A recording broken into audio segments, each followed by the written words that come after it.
এক রাজ্যে ছিল এক অহংকারী ও বদরাগী রাজা। সেই রাজার একটা বিশেষ কারণের জন্য সেই রাজ্যে কোনো শান্তি ছিল না, আর সেটা হলো রাজামশাইয়ের সমস্ত খাবারে ভীষণ ঝাল লাগতো। এমনকি মিষ্টি খেলেও তার চোখ মুখ লাল হয়ে যেত।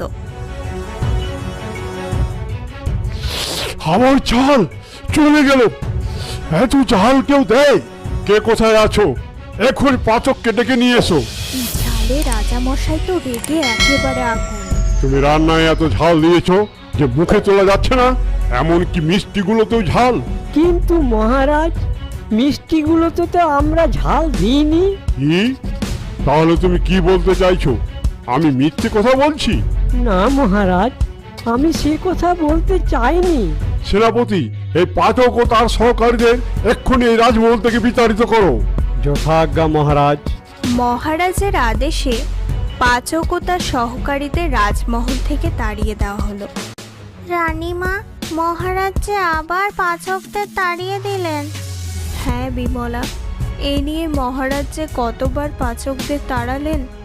সত্যি, কে যে মহারাজের এই ঝাল কমাতে পারবে কে জানে। ওদিকে ভিন দেশ থেকে তার মেয়েকে সঙ্গে নিয়ে এই রাজ্যে এলো সুধা। বন্যায় তার পরিবার পরিজন সব কিছুই সে হারিয়েছে। ছোট্ট মেয়েটি এখন তার একমাত্র সম্বল। মা, ও মা, আমার খুব খিদে পেয়েছে, কিছু খেতে দাও না গো। আহারে, ঠিকই তো, এতটা পথ আমার মেয়েটা হেঁটেছে, খিদে তো পাবেই। অথচ দেখো, খেতে দেওয়ার মতো কিছুই আমার কাছে নেই। ও মা, কি ভাবছো? না রে, কিছু না। সুধা তার মেয়েকে জড়িয়ে ধরে কাঁদতে লাগলো, কিন্তু তখনই শোনা গেল একটা স্বর। ও মেয়ে, তোমরা কাঁদছো কেন? কি হয়েছে? কে গো? কে কথা বলছো? এই তো, আমি তোমার সামনেই আছি। সুধা দেখল যে বটগাছটাই কথা বলছে। কি বলবো গো, বন্যায় সমস্ত কিছুই যে হারিয়েছি, মেয়েটাকে আঁকড়ে ধরেই বেঁচে আছি।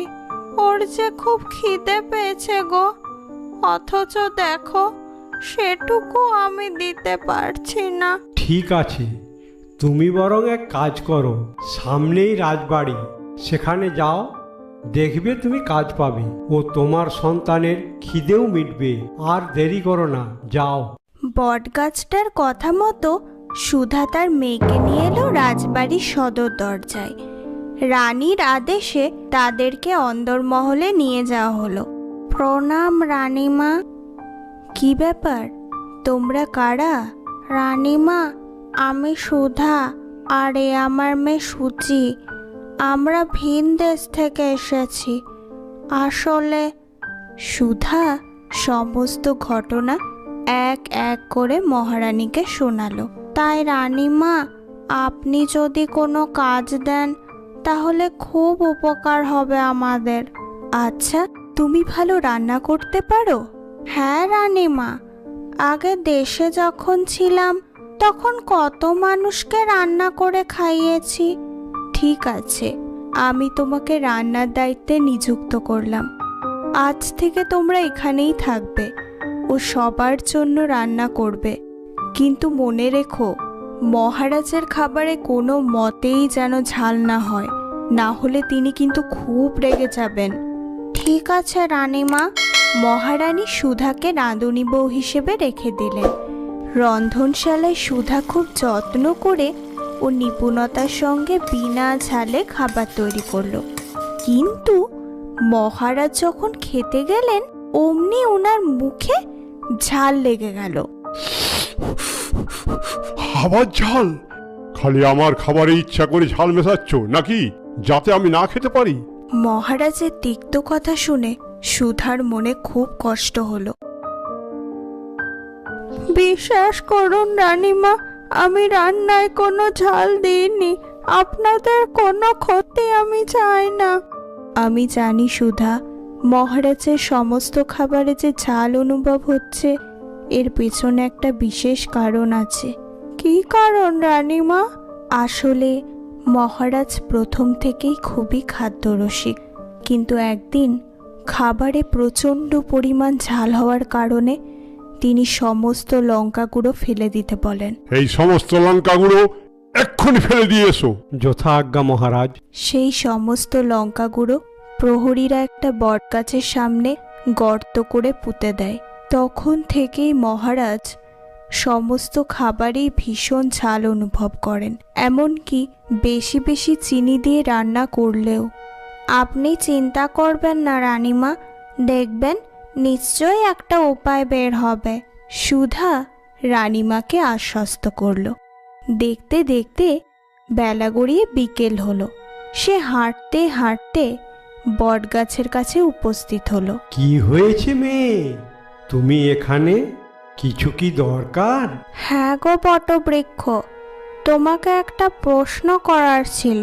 কি প্রশ্ন বলো?